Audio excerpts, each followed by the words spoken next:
నమస్కారం విశ్వాస్ న్యూస్ కి స్వాగతం. హెడ్లైన్ చూద్దాం. విజయవాడ హైవే విస్తరణ వేగంగా నిర్మాణ పనులు. మంత్రి కోమటిరెడ్డి వెంకటరెడ్డి కీలక ఆదేశాలు.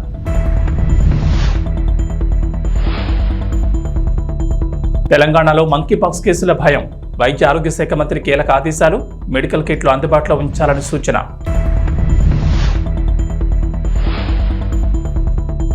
విశాఖ కేంద్రంగా త్వరలోనే రైల్వే జోన్ ఏర్పాటు. రైల్వే శాఖ మంత్రి అశ్విని వైష్ణవ్ వెల్లడి.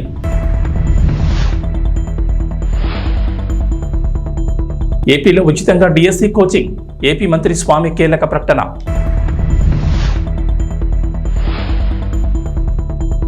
ఏపీ తెలంగాణలో ఉపరితల ఆవర్తనం. పలు జిల్లాల్లో భారీ వర్షాలకు ఛాన్స్. హైదరాబాద్లో నిర్మించి తలపెట్టిన ఫోర్త్ సిటీ అయిన ఫ్యూచర్ సిటీలో అంతర్జాతీయ ప్రమాణాలతో స్పోర్ట్స్ యూనివర్సిటీ నిర్మించనున్నట్లు సీఎం రేవంత్ రెడ్డి తెలిపారు.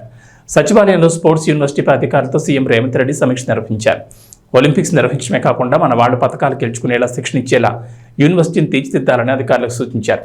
దేశ క్రీడా రంగానికి తెలంగాణ కేంద్ర బిందువుగా స్పోర్ట్స్ యూనివర్సిటీ ఉండాలని ఆదేశించారు. సంచలన నిర్ణయాలతో పాలనలో తనదైన మార్పు ఉండేలా ప్రత్యేక పందాల ముందుకు సాగుతున్న సీఎం రేవంత్ రెడ్డి మరో కొత్త ఆలోచనను ఆవిష్కరించారు. తన మానసపుత్రిక అయిన ఫ్యూచర్ సిటీలో మరో కొత్త ఆవిష్కరణకు శ్రీకారం చుట్టున్నారు. దేశ క్రీడా రంగానికి తెలంగాణ కేంద్ర బిందువుగా ఉండాలని సీఎం రేవంత్ రెడ్డి స్పష్టం చేశారు. ఫోర్త్ సిటీలో భాగంగా తలపెట్టిన యంగ్ ఇండియా స్పోర్ట్స్ యూనివర్సిటీపై ఉన్నతాధికారులతో సీఎం చర్చించారు. రకరకాల క్రీడలు, అకాడమీలు, పాఠశాలలు, క్రీడా శిక్షణ సంస్థలన్నింటినీ ఒకే గొడుక్కుందుకు తేవడంతో పాటు అత్యంత ప్రతిష్టాత్మకంగా స్పోర్ట్స్ యూనివర్సిటీ రూపుదిద్దుకోవాలని ఆదేశించారు. హైదరాబాద్ విజయవాడ జాతీయ రహదారి రెండు తెలుగు రాష్ట్రాల మధ్య వారధిగా ఉంటుంది. దేశంలోనే అత్యంత రద్దీగా ఉండే జాతీయ రహదారిలో ఇది ఒకటి. నిత్యం వేలాదిగా వాహనాలు ఈ రహదారిపై ప్రయాణాలు సాగిస్తూ ఉంటాయి. ఇక పండగలు, సెలవు దినాల్లో అయితే రద్దీ విపరీతంగా ఉంటుంది. కొన్నిసార్లు కిలోమీటర్ల మేర వాహనాలు బారులు తీరుతాయి. ప్రస్తుతం ఆ రహదారి 4 వరుసలుగా ఉంది. అయితే ఈ రహదారిని విస్తరించాలని రాష్ట్ర ప్రభుత్వం నిర్ణయం తీసుకుంది. ఈ మేరకు తెలంగాణ రోడ్లు, భవనాల శాఖ మంత్రి కోమటిరెడ్డి వెంకటరెడ్డి పలుమార్లు కేంద్ర మంత్రి గడ్కరీని కలిసి రహదారి విస్తరణపై చర్చించారు. రహదారి విస్తరణకు కేంద్రం నుంచి గ్రీన్ సిగ్నల్ వచ్చింది. రహదారిపై రోడ్డు ప్రమాదాలు ఎక్కువగా జరుగుతున్న నేపథ్యంలో రహదారి విస్తరణకు సిద్ధమయ్యారు. ఈ నేపథ్యంలో రహదారి విస్తరణపై మంత్రి కోమటిరెడ్డి వెంకటరెడ్డి కీలక అప్డేట్ ఇచ్చారు. విజయవాడ జాతీయ రహదారిని భద్రమైన మార్గంగా తీర్చిదిద్దామని స్పష్టం చేశారు. ఈ రహదారితో పాటు రాష్ట్రంలో మిగతా జాతీయ రహదారుల నిర్మాణం మరింత వేగవంతం చేయాలని అధికారులను ఆదేశించారు. సోమవారం సెక్రటరియట్లో జాతీయ రహదారులపై ఉన్నతాధికారులతో మంత్రి సమీక్ష సమావేశం నిర్వహించారు. హైదరాబాద్ విజయవాడ జాతీయ రహదారిని 6 వరుసలుగా విస్తరించేందుకు పనులు వేగవంతం చేసినట్లు చెప్పారు. సమస్య కాదు ఈ 17 స్పాట్లలో మీరు చూడండి, ఏదో ఒక స్పాట్లో యాక్సిడెంట్ జరుగుతుంది. అందుకనే నేను గుర్తించి ఎంటబడి ఇన్ని అవంతరాల తర్వాత ఈ సమస్య పరిష్కారానికి దొరికిన 6 నెలల్లో ఈ పనులన్నీ పూర్తి చేస్తాం.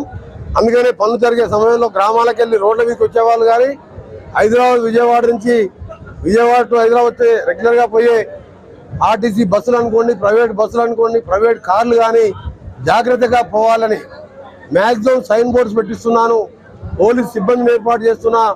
కాంట్రాక్టర్కి చెప్పిన, మా నేషనల్ హైవే సిబ్బందికి చెప్పిన, నా శాఖ అధికారులకు చెప్పిన, ప్రతి దగ్గర జాగ్రత్తగా స్పీడ్ బ్రేకర్ లేచి మీరు పనులు నడుపుతప్పుడు డేంజర్ జోన్గా ఆడ పెట్టాలి. ఎందుకంటే రాత్రిపూట తెల్లొక యాక్సిడెంట్ అవుతుంది. అన్ని 17 చోట్ల కన్స్ట్రక్షన్ అవుతున్నాయి. అందుకనే ఈ సమస్య పరిష్కారం అవుతుంది. 5 నెలలు అందరూ ఓపిక పట్టాలని, అందరూ జాగ్రత్తగా పోవాలని ఇంకొక మాటిస్తున్న హైదరాబాద్ విజయవాడ 2 రాష్ట్రాల ప్రజలకు, మీ అమరావతి రాజధానికి హైదరాబాద్కు డిసెంబర్ లోపు 6 లేన జవాదారిగా మారుస్తానని గడ్కరీ గారు రేపు 5 గంటల సమయం ఇచ్చిండు. ఆ వారానికి ఒకసారి ఢిల్లీకి వెళ్ళైనా సరే దాని 6 లోన్గా మారే నిధులు, అదనపు నిధులు సురక్షితంగా విజయవాడ పోయేగా 6 నెలల జాతీయ రహదారి ప్రపంచంలో ఎక్కడ లేని విధంగా డిపిఆర్ చేపిస్తున్నా. ఆ శాఖ రావడం ముఖ్యమంత్రి గారు కూడా నాకు సపోర్ట్ చేస్తూ, అన్నా నువ్వు RRR కానీ హైదరాబాద్ విజయవాడ రోడ్ కానీ నువ్వు ఎప్పుడు రమ్మన్నా ఢిల్లీకి వస్తా, అయినా నీకే ఢిల్లీలో ఎక్కువ సంబంధాలు ఉన్నాయి, గడ్కరీ గారు కూడా నీకు దగ్గరగా ఉంటారు, మొత్తం కూడా నువ్వు కంప్లీట్ చేయాలని చెప్పి వారు కూడా తరచూ నాకు. కరోనా మహమ్మారి నుంచి అన్ని దేశాలు ఇప్పుడిప్పుడే కోలుకుంటుండగా మంకీపాక్స్ కలవర పెడుతోంది. ఇప్పటికే ఆఫ్రికా దేశాల్లో శరవేగంగా ఈ వైరస్ వ్యాపిస్తోంది. మిగతా దేశాలు కూడా పాకుతోంది. ఎంపాక్స్ పై అప్రమత్తమైన ప్రపంచ ఆరోగ్య సంస్థ గ్లోబల్ హెల్త్ ఎమర్జెన్సీని ప్రకటించింది. దీంతో మంకీపాక్స్ వైరస్ ను మన దేశంలోకి రాకుండా అడ్డుకోవడమే లక్ష్యంగా ప్రధాని మోడీ 2 రోజుల క్రితం అత్యవసర సమావేశం ఏర్పాటు చేశారు. Principal secretary doctor PK Mishra నేతృత్వంలోని అధికారుల బృందంతో ప్రధాని ఉన్నత స్థాయి సమీక్ష నిర్వహించారు. మంకీపాక్స్ ని ఎలా ఎదుర్కోవాలనే విషయంపై అధికారులతో చర్చించారు. ఈ సందర్భంగా అన్ని రాష్ట్రాలకు కీలక సూచనలు చేశారు. కేంద్రం సూచనలతో తెలంగాణ ప్రభుత్వం అప్రమత్తమైంది. మంకీపాక్స్పై అలర్ట్గా ఉండాలని రాష్ట్ర వైద్య ఆరోగ్య శాఖ మంత్రి దామోదర్ రాజ్ నరసింహ ఆ శాఖ అధికారులకు కీలక ఆదేశాలు జారీ చేశారు. మంకీపాక్స్ నివారణకు అవసరమైన మెడికల్ కిట్లు, మెడిసిన్ సిద్ధంగా ఉంచాలన్నారు. ఈ మేరకు సోమవారం సచివాలయంలో మంకీపాక్స్పై వైద్య ఆరోగ్య శాఖ ఉన్నతాధికారులతో మంత్రి సమీక్ష సమావేశం నిర్వహించారు. రాష్ట్రంలో ఈ వ్యాధికి సంబంధించి ఎలాంటి కేసులు నమోదు కాలేదని చెప్పారు. ప్రజలు భయపడాల్సిన అవసరం లేదని స్పష్టం చేశారు. అయితే ముందు జాగ్రత్త చర్యగా గాంధీ ఫీవర్ హాస్పిటల్స్లో స్పెషల్ వార్డులు అందుబాటులో ఉండేలా ఏర్పాట్లు చేయాలన్నారు.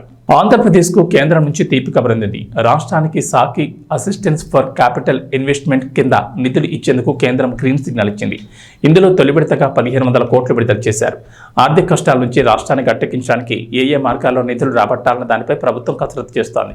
రాష్ట్రానికి కేంద్రం నుంచి నిధులు తెచ్చుకునేందుకు ఉన్న అన్ని మార్గాలపై ఫోకస్ పెట్టింది. ఈ మేరకు ఇప్పటికే రాష్ట్ర ప్రభుత్వం ప్రతిపాదనలు పంపించింది. ఇప్పటికే రాష్ట్ర ఆర్థిక మంత్రి పయ్యావుల కేశవ్ 2 సార్లు ఢిల్లీ వెళ్లి కేంద్ర ఆర్థిక మంత్రి ఆ శాఖ ఉన్నతాధికారులతో మాట్లాడిన సంగతి తెలిసిందే. తాజాగా ముఖ్యమంత్రి నారా చంద్రబాబు నాయుడు కూడా ఢిల్లీ వెళ్లి నిధుల కోసం ప్రయత్నాలు చేశారు. మరోవైపు కేంద్రం అన్ని రాష్ట్రాల్లో మూలధన వ్యయం పెరిగే విధంగా ఒక ప్రత్యేక పథకాన్ని అమలు చేస్తోంది.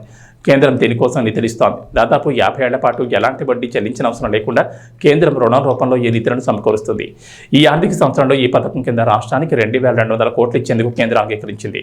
సాకి కింద రూపొందించిన విధి విధానాల ప్రకారం రాష్ట్రం నుంచి ప్రతిపాదనలు పంపితే కేంద్రం ఆమోదిస్తుంది. పులివెందుల ఎమ్మెల్యే జగన్ కి వెలుగొండ ప్రాజెక్టు గురించి మాట్లాడే నైతిక అర్హత లేదని, కొండకమ్మ ప్రాజెక్టు గేట్ కొట్టకపోతే ఆ గేట్ పెట్టలేని జగన్ చంద్రబాబు గురించి మాట్లాడడం సిగ్గుచేటని, ప్రాజెక్టు పూర్తి కాకుండానే పూర్తి చేసినట్లు జాతికి అంకితం చేసి ప్రజాధనం దొరికి చేసిన జగన్ కాదా అని, జగన్ టన్నెల్ డయామీటర్ 2.5 మీటర్లు తగ్గించారని, గత 5 ఏళ్లలో R&R ప్యాకేజ్ ఇవ్వలేకపోయారని జగన్ను పరోక్షంగా ఒప్పుకున్నారన్నారు. ఈ పాపం జగన్ది కాదా? 2019లో జగన్ మాయమాటలు నమ్మి ప్రజలు గెలిపిస్తే వారిని మోసం చేశారు. ఈసారి ప్రకాశం జిల్లా ప్రజలు జగన్ ఫేక్ ప్రచారాన్ని తిప్పికొట్టారని, ప్రజలు బుద్ధి చెప్పినా జగన్ తన తీరు మార్చుకోకుండా పిచ్చి ప్రలాపన చేస్తున్నారని, జగన్ ఇకనైనా తప్పుడు ప్రచారం మానుకోవాలని మంత్రి డోలా శ్రీ బాలవీరాంజనేయ స్వామి హెచ్చరించారు. వెలుగొండ ప్రాజెక్టు గురించి మాట్లాడే అర్హత మాజీ ముఖ్యమంత్రికి లేదు. పులివెందుల ఎమ్మెల్యేగా ఉండి పిచ్చిపట్టి ప్రవర్తిస్తూ ఉన్నాం. వెలుగొండ ప్రాజెక్టుని పూర్తి చేసి నీళ్లు ఇచ్చేది మేము అన్నిటికీ సిద్ధపడున్నాం. వెలుగొండ ప్రాజెక్టు పూర్తి కాకుండానే జాతికి అంకితం చేస్తానని చెప్పి ప్రజాధనాన్ని దుర్వినియోగం చేసినటువంటి వ్యక్తి నువ్వు కాదా జగను? ఈ రోజున నీ ఫేక్ ప్రచారాలతో ఫేక్ తోటి ప్రకాశం జిల్లా ప్రజలు మోసపోతారు అనుకున్నావు. ప్రకాశం జిల్లా ప్రజలు నీ ఫేక్ ప్రచారాలను తిప్పికొట్టారు. టన్నెల్ డయామీటర్ని 2.5 మీటర్లు తగ్గించావు. అంతేకాకుండా 2 టన్నుల మధ్య ఆనకట్స్ని 2 ఆనకట్లు పూర్తి చేయలేకపోయావు. R&R package settle చేయలేకపోయావు. ఈరోజు నీ మాటల్లో కూడా R&R ప్యాకేజీ సెటిల్ కాలేదండి పరోక్షంగా ఒప్పుకున్నావు. ఈ పాపం నీది కాదా? పశ్చిమ ప్రాంత ప్రజలు పోయినసారి ప్రకాశం జిల్లాలో నీ మీద ఆశలు చూసుకొని నిన్ను ముఖ్యమంత్రిగా చేస్తే ఆ ప్రాంతాన్ని నిర్లక్ష్యం చేసింది నువ్వు కాదా? ఇన్ని తప్పుడు విధానాలతో చేసి నువ్వు చంద్రబాబు నాయుడు గురించి మాట్లాడే అర్హత నీకు లేదు. ప్రజలు బుద్ధి చెప్పి 3 నెలలు కూడా పూర్తి కాల. ఏదేదో మాట్లాడుతూ ఉన్నావు, పిచ్చి ప్రలాపన మాట్లాడుతున్నావు. ఈ ప్రాజెక్టును పూర్తి చేసేది మేమే, పూర్తి చేసి మేము ఇస్తాము. నువ్వు పశ్చిమ ప్రాంతంలో నీకు ఓట్లేసినట్టు ప్రజలు నువ్వు నీ శాసనసభ్యులు మోసం చేశారు. ఆ రోజు తెలుగుదేశం ప్రభుత్వంలో 12 లక్షల రూపాయలు ప్యాకేజీ సెటిల్ చేస్తే 15 లక్షలు కావాలని చెప్పేసి డిమాండ్ చేసిన మీరు తర్వాత వచ్చిన తర్వాత ఏపీలో డిఎస్సికి సిద్ధమవుతున్న వారికి సాంఘిక సంక్షేమ శాఖ మంత్రి డోలా శ్రీ బాలవీరాంజనేయ స్వామి శుభవార్త చెప్పారు. త్వరలో డిఎస్సి, ఎస్సీ అభ్యర్థులకు ఉచితంగా శిక్షణ అందిస్తామని, అన్ని జిల్లా కేంద్రాల్లో 3 నెలల పాటు శిక్షణ ఇవ్వనున్నట్టు తెలిపారు. అంబేద్కర్ ఓవర్సీస్ విదేశీ విద్యా పథకంతో పాటు 2014-19 మధ్య టీడీపీ ప్రభుత్వ హయాంలో అమలైన అన్ని ఎస్సీ సంక్షేమ పథకాలను పునరుద్ధరిస్తామని మంత్రి చెప్పారు. గుంటూరు ఆచార్య నాగార్జున విశ్వవిద్యాలయంలో రాష్ట్ర సాంఘిక సంక్షేమ శాఖ అధికారులతో మంత్రి సెమినార్ సమావేశం నిర్వహించారు. సాంఘిక సంక్షేమ శాఖ వసతి గృహాలు, గురుకులాల్లో చదువుతున్న పిల్లలకు ప్రతి నెల హెల్త్ చెకప్ నిర్వహించాలన్నారు. చదువులో వెనుకబడిన విద్యార్థులకు ప్రత్యేక తరగతులు నిర్వహించాలన్నారు. ఎన్ఐటి, ఐఐటి, నీట్, ఇంజనీరింగ్ సీట్లు సాధించేలా బోధన ఉండాలని చెప్పారు. మారుమూల ప్రాంతాల్లోని గురుకులాల్లో ఒప్పంద, పొరుగు సేవల ప్రాతిపదికన సిబ్బంది నియమిస్తామన్నారు మంత్రి. రాష్ట్రంలో ప్రతి వసతి గృహంలో అంబేద్కర్, జగిత్యాల ఫోటోలు ఉండాలని సూచించారు. అక్కడ విద్యార్థులకు వారి పుస్తకాలను పంపిణీ చేస్తామని, హాస్టల్స్లోని సీట్లన్నీ సెప్టెంబర్లోగా భర్తీ చేస్తామని అన్నారు. ప్రతి వసతి గృహంలో 6 CC కెమెరాలు ఏర్పాటు చేస్తామని, అలాగే కాస్మెటిక్ ఛార్జీలను తిరిగి విద్యార్థులకే అందిస్తామన్నారు. ఆంధ్రప్రదేశ్లో టీచర్లకు ప్రభుత్వం శుభవార్త చెప్పింది. రాష్ట్రంలోని ప్రభుత్వ పాఠశాలలో టాయిలెట్ల ఫోటోలకు సంబంధించి కీలక నిర్ణయం తీసుకుంది. టీచర్లను శాశ్వతంగా ఆ బాధ్యతల నుంచి తప్పించారు. ఇకపై టాయిలెట్ల పరిశుభ్రతకు సంబంధించి ఫోటోలు తీసి యాప్లో అప్లోడ్ చేసే బాధ్యతలను విద్యాశాఖ గ్రామ వార్డు సచివాలయాలకు అప్పగించింది. రాష్ట్ర వ్యాప్తంగా ఇకపై ఆయా సచివాలయాలను education welfare assistant, ward education కార్యదర్శి ప్రతి సోమ గురువారాల్లో పాఠశాలను సందర్శించి మరుగుదొడ్ల ఫోటోలు తీసి అప్లోడ్ చేయాలని ప్రభుత్వం ఉత్తర్వులు జారీ చేసింది. దీనికోసం పాఠశాల విద్యాశాఖ రూపొందించిన IMMS యాప్లో లాగిన్ అయ్యేందుకు సచివాలయాల్లో ఉద్యోగులకు అవకాశం కల్పించింది. అంతేకాదు బుధ గురువారాల్లో స్కూల్ మేనేజ్మెంట్ కమిటీల చైర్మన్ సభ్యులు కూడా ఫోటోలు తీసి అప్లోడ్ చేయాలని ప్రభుత్వం సూచించింది. దీనికి సంబంధించి సమగ్ర శిక్ష SPD డొక్కా సీతమ్మ మధ్యాహ్న భోజన పథకం ఇన్ఛార్జ్ డైరెక్టర్ బి శ్రీనివాసరావు ఆదేశాలు జారీ చేశారు. కేంద్రంలో అధికారంలో ఉన్న NDA కూటమిలో ప్రధాన పార్టీగా ఉన్న TDP ఏపీలో తిరుగులేని సీట్లతో అధికారంలోకి రావడంతో కేంద్రం నుంచి రావాల్సిన నిధులు ప్రాజెక్టులు ఒక్కొక్కటిగా సాకారమవుతున్నాయి.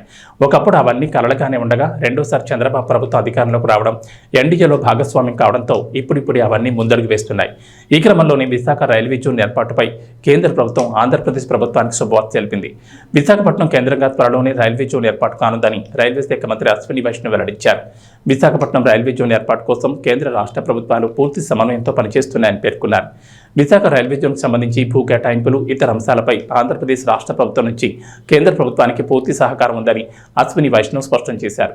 ఇక అతి త్వరలోనే రైల్వే జోన్ కేంద్ర కార్యాలయం నిర్మాణానికి అవసరమైన సన్నాహాలకు సిద్ధమవుతున్నామని చెప్పారు. దీంతో ఎన్నో ఏళ్లుగా ఏపీ వాసులు ఎదురుచూస్తున్న కళ నెరవేరుందని తెలిపారు. మోదీకి చంద్రబాబు స్పెషల్ రిక్వెస్ట్ గత ప్రభుత్వ హయాంలో భూ విషయంలో అభ్యంతరాలు తలెత్తిన నేపథ్యంలో ఈ విషయంపై కూలంకుషంగా చర్చించినట్లు తాజాగా అశ్విని వైష్ణవ్ వెల్లడించారు. ప్రస్తుతం కేంద్ర రాష్ట్ర ప్రభుత్వ అధికారుల మధ్య సానుకూలంగా చర్చలు జరిగాయని, ఇప్పుడు రైల్వే జోన్ ఏర్పాటుకు ఉన్న అడ్డంకులన్నీ తొలగిపోయాయని పేర్కొన్నారు. ఈ క్రమంలోనే ఆంధ్రప్రదేశ్ ప్రజల ఆశలు త్వరలోనే నెరవేరబోతున్నాయని శుభవార్త చెప్పారు. జూనియర్ NTR కొరటాల శివ కాంబోలో రాబోతున్న దేవర సినిమాపై మామూలు అంచనా లేవు. అందులోనూ ఇప్పటికే రిలీజ్ అయిన 2 సాంగ్స్ ఫ్యాన్స్ కి పిచ్చిగా నచ్చేశాయి. అనిరుద్ కొట్టిన ట్యూన్స్ కి NTR వేసిన స్టెప్పులు చూసేందుకు అభిమానులు తహతహలాడిపోతున్నారు. ఇలాంటి వేళ సినిమాలో థర్డ్ సింగిల్ అయిన ఆయుధ పూజ పాట సోషల్ మీడియాలో లీక్ అయింది. ఈ బీట్ వింటే గూస్ బంప్స్ వస్తున్నాయంటూ తారక్ ఫ్యాన్స్ పోస్టులు పెడుతున్నారు. దేవర సినిమా సెప్టెంబర్ 27న థియేటర్లో రిలీజ్ కాబోతోంది. ఇప్పటికే జూనియర్ NTR తన వంతు షూటింగ్ కూడా పూర్తి చేసుకున్నారు. ఇక సినిమాను చూస్తున్న ఒక్కో సాంగ్కి నందమూరి అభిమానులు ఫిదా అయిపోతున్నారు. ఎందుకంటే ఆ రేంజ్లో ఉన్నాయి సాంగ్స్. మొదట వచ్చిన ఫియర్ సాంగ్, మొన్న వచ్చిన చుట్టమల్లే పాట ఇప్పటికే రికార్డ్ వ్యూస్ సాధించాయి. దీంతో థర్డ్ సింగిల్ కోసం ఫ్యాన్స్ ఎదురు చూస్తున్నారు. ఇంతలో దేవర థర్డ్ సింగిల్ అంటూ ఓ ఆడియో సోషల్ మీడియాలో చక్కర్లు కొడుతోంది. నంద్యాల జిల్లా deputy inspector of Urdu academy DIగా షేక్ అజ్ముద్దీన్ను నియమించడం జరిగింది. ఈ సందర్భంగా మాట్లాడుతూ ఉర్దూ స్కూల్స్ మరియు మదర్సాలన్నింటినీ బలోపేతం చేయడం కోసం రాష్ట్ర న్యాయశాఖ అండ్ మైనార్టీ సంక్షేమ శాఖ మంత్రి NMD ఫరూక్ మరియు జిల్లా విద్యాశాఖ అధికారి ఆదేశాల మేరకు ఈ పోస్ట్ ఇవ్వడం జరిగింది. కాబట్టి ఉర్దూ పాఠశాలలో కానీ మదర్సాల్లో కానీ ఎలాంటి డ్రాప్అవుట్స్ లేకుండా విద్యాభ్యాసాలు కొనసాగించేందుకు కృషి చేస్తానని అన్నారు. ఉర్దూ DIగా బాధ్యతలు చేపట్టిన షేక్ అజ్ముద్దీన్కు ఆంధ్రప్రదేశ్ ఉర్దూ టీచర్స్ అసోసియేషన్ శుభాకాంక్షలు తెలిపారు. అలాగే ఉర్దూ పాఠశాలలు, ఉర్దూ విద్యార్థులు మరియు ఉర్దూ ఉపాధ్యాయులు ఎదుర్కొన్న సమస్యలను పరిష్కరించడానికి తన వంతు కృషి చేస్తానని తెలిపారు. నంద్యాల జిల్లా deputy inspector of schools Urdu range జనాబ్ అజ్ముద్దీన్ సార్ను నియమించడం ఎంతో సంతోషక విషయము. దానికి బాగా కృషి చేసి మన మంత్రివర్యులు NMD ఫరూక్ సాబ్ గారు ఆయన ఎంతో కృషితో మైనారిటీస్ కోసం డెవలప్ చేయాలని చెప్పి ఈ పోస్టు మళ్ళీ తెప్పించడం మాకు ఎంతో శుభదినము. దీని ద్వారా మనకు ఉర్దూ స్కూల్స్ కానీ మైనారిటీస్ లాంగ్వేజ్ కానీ బాగా డెవలప్ అయ్యే ఛాన్స్ ఉంది. అదేవిధంగా మన అజ్ముద్దీన్ సార్ గారు మా కొలీగ్ అయినటువంటి సారు చాలా కష్టపడి బాగా కృషి చేసి ఉర్దూ మీడియం స్కూల్స్లో ఉర్దూ లాంగ్వేజ్ డెవలప్ చేయడానికి కృషి చేస్తారని కోరుతున్నాము. ఇంకోటి ఏమంటే మా ఉర్దూ టీచర్స్ అసోసియేషన్స్ అందరూ కలిసి ఈరోజు పండగ వాతావరణం కనిపిస్తుంది. మనకు అందరూ కలిసి ఇదే విధంగా ఉర్దూను డెవలప్ చేస్తామని చెప్పి మాట ఇస్తున్నాము. Thank you.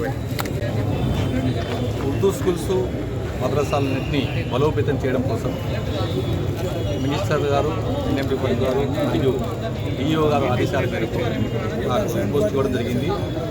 ఈ మద్రసాలను కానివ్వండి, ఉర్దూ స్కూల్లో కానివ్వండి, డ్రాప్అవుట్స్ లేకుండా విద్యాభ్యాసం కొనసాగించే విధంగా కృషి చేస్తానని చెప్పి మీ ముందు తెలియజేస్తున్నాను. పశ్చిమ గోదావరి జిల్లాకు సంబంధించి 2047 నాటికి వికసిత ఆంధ్రప్రదేశ్ భవిష్యత్ ప్రణాళిక సిద్ధం చేయాలని జిల్లా కలెక్టర్ నాగరాణి జిల్లా అధికారులను ఆదేశించారు. కలెక్టరేట్లో మీకోసం సమావేశమైనందు జిల్లా కలెక్టర్ నాగరాణి 2047 నాటికి వికసిత ఆంధ్రప్రదేశ్ భవిష్య ప్రణాళిక సిద్ధం చేయడానికి వివిధ శాఖల జిల్లా అధికారులతో సమీక్ష నిర్వహించారు. ఈ సందర్భంగా జిల్లా కలెక్టర్ మాట్లాడుతూ వికసిత్ భారత్ 2047కి అనుగుణంగా 2047 నాటికి వికసిత ఆంధ్రప్రదేశ్ కింద రాష్ట్ర సమగ్ర అభివృద్ధికి ఆంధ్రప్రదేశ్ ప్రభుత్వం రోడ్ మ్యాప్ను సిద్ధం చేస్తుందన్నారు. ఈ దిశగా ఆంధ్రప్రదేశ్ ఏటా 15% వృద్ధిని సాధించే లక్ష్యంతో రాష్ట్రానికి సంబంధించిన ముసాయిదా విజన్ డాక్యుమెంట్ ఖరారు దశలో ఉందన్నారు. 2024 అక్టోబర్ 2న భారత ప్రధానమంత్రి ఈ పత్రాన్ని విడుదల చేస్తారని కలెక్టర్ తెలిపారు. వృద్ధి రేటు లక్ష్యాలు సాధించడానికి జిల్లా మండల స్థాయిలో ఆర్థిక మరియు సామాజిక ప్రణాళికలు అవసరమన్నారు. దీనికోసం రాబోయే 5 సంవత్సరాలకు బలాలు, సంభావ్య ప్రాంతాలు, వృద్ధి ఇంజన్లు మరియు అభివృద్ధి చెందుతున్న రంగాలను స్పష్టంగా గుర్తిస్తూ ఒక దృక్కోణ జిల్లా ప్రణాళికను కలిగి ఉండాలన్నారు. 2024-29 నాటికి ఏటా 15% వృద్ధి రేటు జీఆర్ సాధించాలనే ప్రాథమిక లక్ష్యంతో ప్రతి జిల్లా ఇలాంటి విజన్ ప్లాన్లను సిద్ధం చేయాలని ప్రభుత్వం ఆదేశించిందన్నారు. రాష్ట్ర ప్రభుత్వ ప్రణాళిక విభాగం నీతి ఆయోగ్ మద్దతుతో ఈ పత్రాన్ని సిద్ధం చేస్తోందన్నారు. ఇదే తరహాలో జిల్లా స్థాయిలో జిల్లా విజన్ డాక్యుమెంట్ తయారు చేయాలన్నారు.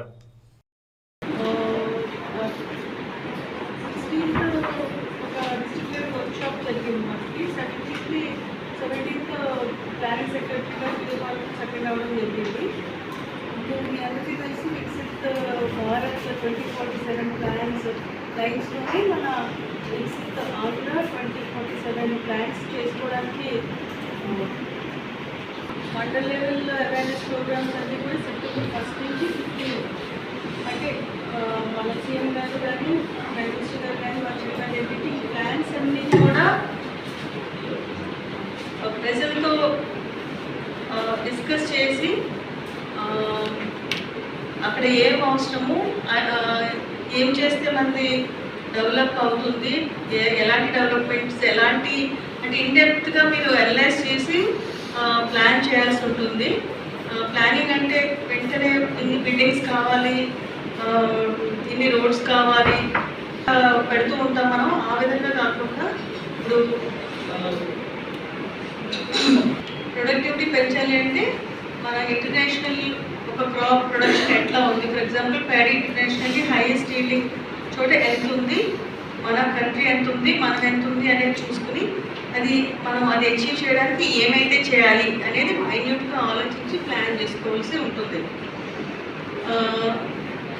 అలాగే ఎవ్రీ సెక్టర్ డ్రింకింగ్ వాటర్ కానీ, రోడ్స్ అండ్ బిల్డింగ్స్ కానీ, ఎడ్యుకేషన్ కానీ ఈ విధంగా ప్లాన్ చేయాలి. ఇప్పుడు R&Dలో మనకి 216, 167 ఇవి 165 హైవేస్ ఆల్రెడీ కంటెంప్లేషన్ ఉన్నాయి మనకి.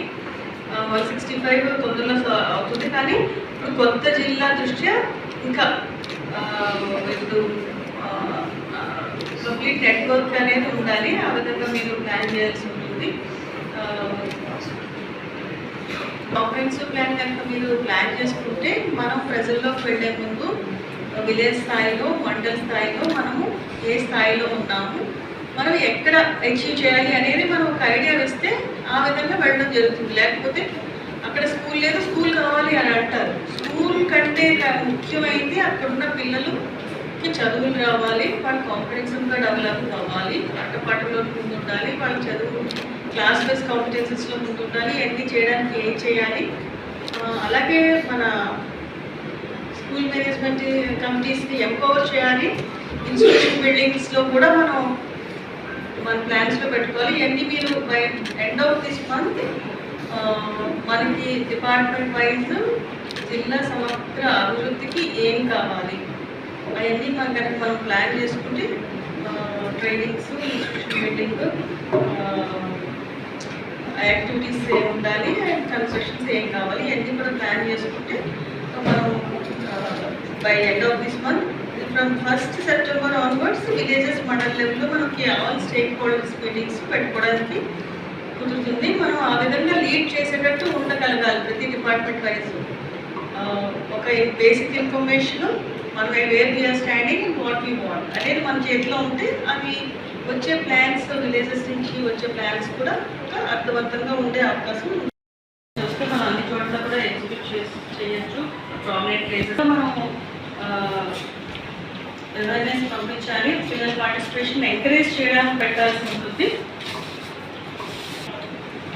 అలాగే ఆన్లైన్ అప్డేట్ కూడా పెడతారు. సో సలహాలు, సూచనలు ఇవ్వడానికి అవకాశం ఉంటుంది. బీజేపీ మహిళా మోర్చా కర్నూలు జిల్లా శాఖ మరియు గీతాంజలి కాలేజ్ ఆఫ్ నర్సింగ్ విద్యార్థుల ఆధ్వర్యంలో కలకత్తా నగరంలో డాక్టర్ మోమితపై జరిగిన అత్యాచారాన్ని నిరసిస్తూ కర్నూలు నగరంలోని కలెక్టర్ కార్యాలయం ఎదుట గాంధీ విగ్రహం దగ్గర డాక్టర్ చిత్రపటానికి జ్యోతులు వెలిగించి నిందితులను కఠినంగా శిక్షించాలని నిరసన కార్యక్రమం చేపట్టారు. ఇండిపెండెంట్ కంట్రీ భారతదేశం అంటేనే స్వేచ్ఛ గల దేశం అని అందరికీ తెలుసు. అలాంటి దేశంలో ఆడవాళ్ళకి స్వేచ్ఛ లేకపోవడం చాలా బాధాకరమైన విషయము. ఎన్నో కళలు ఉన్న ఒక డాక్టర్ ఒక రోజు ఒక 4 గంటల్లో ఇలా జరగడము, ఆమె జీవితం అంతా నాశనం అవ్వడము మేము ఒప్పుకోము. ఆడవాళ్ళకి రక్షణ ఖచ్చితంగా కల్పించాలి.